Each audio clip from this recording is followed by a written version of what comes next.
Matatag ang administrasyon ni Pangulong Marcos dahil suportado ng majority ng mga Pilipino dito at sa abroad, kung hindi kanyang ginagawa ang lahat kung papaano pagandahin ang ating bansa sa seguridad, ekonomiya at pagkain at ang paninindigan sa West Philippine Sea. Katulad ngayon po, noong nakaraang araw, may nangyari na naman. Merong People's Liberation Army aircraft na umikot-ikot dyan po sa may West Philippine Sea. So yan ay isa na naman sa mga pinuprotesta ng ating pamahalaan sa China dahil yan po isa na naman paglabag sa exclusive economic zone ng Pilipinas ang West Philippine Sea. Yan sa may Baho, Masinloc, Zambales yan eh. Dahil dyan, ito rin ang nakikita ko na ginagawang suporta ng lehitimong oposisyon na Liberal Party.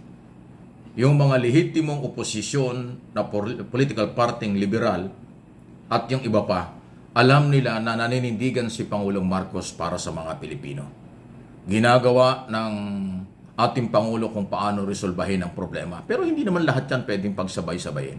Laging may kulang. Gano'n naman talaga sa paglilingkod sa tao. Hindi mo 100% makukuha ang suporta ng tao. Pero mahalaga, nakapokus sa trabaho ang ating Pangulo at yan ang ginagawa rin, nakikita ng mga oposisyon.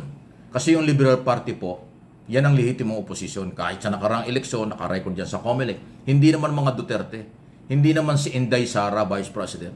Kaya kung si Inday Sara ay magiging oposisyon, ay sa kanya lang paniniwala yon. Pero yung opisyal na talagang oposisyong may dideklara, hindi sila yon. Di ba? Kasi yung iba, paliwanag lang natin ito, kasi yung iba, pag sinabing oposisyon, wala daw gagawin kundi paninira at hindi kung ano, kaya nga daw oposisyon sila, hindi po gano'n ang oposisyon.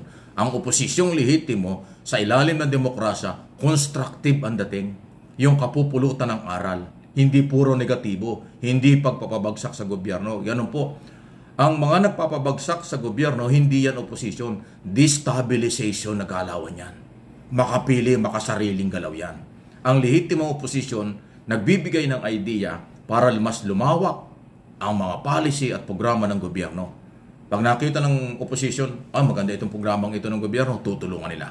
Pag sabi nila, may kaunting problema ito at kailangan ayusin, magbibigay sila ng idea. Yan ang lehitimong oposisyon. Tumutulong kasi ang oposisyon dapat tumutulong at alam nila, dapat obligasyon nilang tumulong din sa bayan. Hindi yung puro paninira. Tandaan nyo, ang puro paninira ng below the belt, yan ay personal na galaw. Hindi yan para sa Pilipino. Hindi yan para sa pangkalahatan. Interest nilang pabagsakin para agawin nila ang ating bansa. Yun yung galaw ng iba. Pero itong galaw ng Liberal Party na sumusuporta, nagsasabi ng mga comment, nakapupulutan ng aral at makakatulong sa programa, yan ang oposisyon under ng demokrasyang umiiral. Yun po yung malaking pagkakaiba. Yung nagsasabi na, kami yung panayambanat sa gobyerno, kami yung nagsasabi ng totoo, kami ang oposisyon. Kalokohan yun. Huwag kayong maniwala doon na mga nanonood. Iba yung destabilization, iba yung constructive criticism na tinatawag. Yung constructive na criticism galing sa lehitimong oposisyon na yan ay katanggap-tanggap. Pero yung destabilization, pang-aagaw, pagpapabagsak, hindi yan oposisyon. Ibang level yan. Huwag niyong samahan yan. Delikado yan. Magagamit kayo. Kaya nga hindi sila dumadami. Kaya nga yung Duterte supporters, Kibuloy supporters, hindi nga dumadami, sila na lang. Nagpatong-patong na ang kaso. Isipin mo yung inabot nilang kaso, plunder, 2 plunder, tapos meron pang kinasuhan ng smuggling, meron pang kinasuhan na sa ICC, at ngayon dito sa investigation tungkol sa Pogo, mukhang sasabit pa sila. Kasi si Harry Roque ipit na. Na lahat, wala daw siyang alam, pero ngayon lumalabas legal counsel ng Pogo. Baka bandang huli, meron din Pogo yan. Kasi yung pati yung bahay na kanya dinidinay, nahuli kanya rin pala. At siya gigil na gigil ng pagpapabagsak. Ngayon sinasakyan pa niya yung Kati. Yung paninira ng Kati, anong pangalan niya Kati? Kati Binag. Na ginagamit lang, nagpagamit naman. Sa maling pamaraan. Sinong maniniwala dyan sa kanya? 10 years, 15 years ago na yata kanya sinasabi. Kahit sa korte, hindi ko paniniwala niya. Kahit sa politika, hindi rin. Kaya nga Saka nakakitang mag-i-expose ka ng di umano illegal na gawain, tapos biglang ang panawagan mo, halika tayo sa EDSA, mag-people power tayo, ano yun? Kahit anak mo hindi sasama sa iyo, yung pa kayang tao, yung pa kayang mga matitinong Pilipino. Wala. Lahat yan sablay.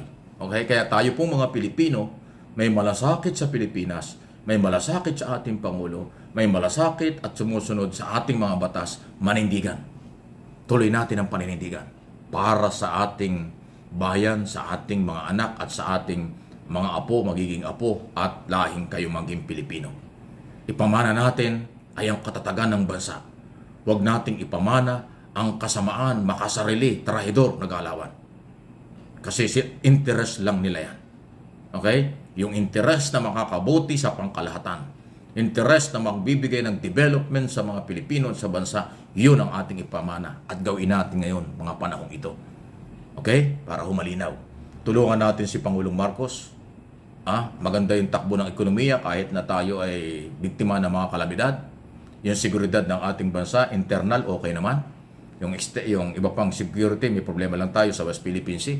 Pero hindi naman ho pinababayaan, pinaninindigan pa rin. Yung mga investor at mga turista patuloy na pong dumadami. Sabi ko nga sa inyo, sa loob ng 2 taon, inuulitin ko yung sinabi ko na dati, trillion investment na pumasok sa Pilipinas. Ang tourism halos madoble na. Milyon-milyon ng turista ang na-record nilang pumapasok sa Pilipinas. Kasi na-establish ni Pangulong Marcos ang kanyang independent foreign policy. Malaking bagay po yun. Nahikayat ang kapitalista at turista kasi independent. Wala siyang pinipili. Lahat kinakaibigan, malaki, maliit na mga bansa. Hindi katulad ng nakaraan. Walang ginawa kundi PI ng PI yung mga malaking bansa. O nangyari sa atin? Gutom, tapos na-COVID pa tayo. Wala namang ginawa. Ay yung COVID, pamana ng China yan. O wala namang ginawa, kinaibigan pa yung pinanggalingan ng COVID. Anak ng COVID talaga. Iyan po yung nangyari. O bakit tayo sasama doon? Matino, mayaman ng Pilipinas, atin hong pagsikapan, pagmalasakitan. Huwag pagamit, huwag matakot sa paniniwalang tama kung ano ang tama. Di ba? Yun po yun. Okay. Itong issue ng survey, naku, naloko na. Talaga hong bumaba si Sara, si Pangulong Marcos, up and down, okay lang. Dahil siya isang presidente, hindi mo naman talaga makukuha lahat yan. Ang malaga, stable ang presidente. Minsan mataas, minsan bumaba. Pero ngayon, ang patuloy na bumababa ng 20 or 22% ay si Sara. Di lalo na ngayon, nagsasalita na siya na ang tingin ko nga mas damage pa. Mabuti pa nga ng mga no comment ang ginagawa niya. Wala pang gaanong negatibo. Ngayon nagsasalita na siya. Kaya talaga hong sablay eh. Kaya pababa ng pababa. Tingnan niyo sa susunod na survey, lalong mababa yan. Kasi yung kanyang mga paninira sa ating Pangulong Marcos at sa gobyerno ay bumalik sa kanila dahil wala palang nagawa yung kanilang gobyerno. Parang gano'n ang dating, pati sa pagbaha-baha at iba pa. Any comment, reaction, sige lang po. Paki-like lang po ninyo ang ating mga video na pinag-uusapan sa aking mga channel, MA Pinoy TV at Mike Abe Opinions.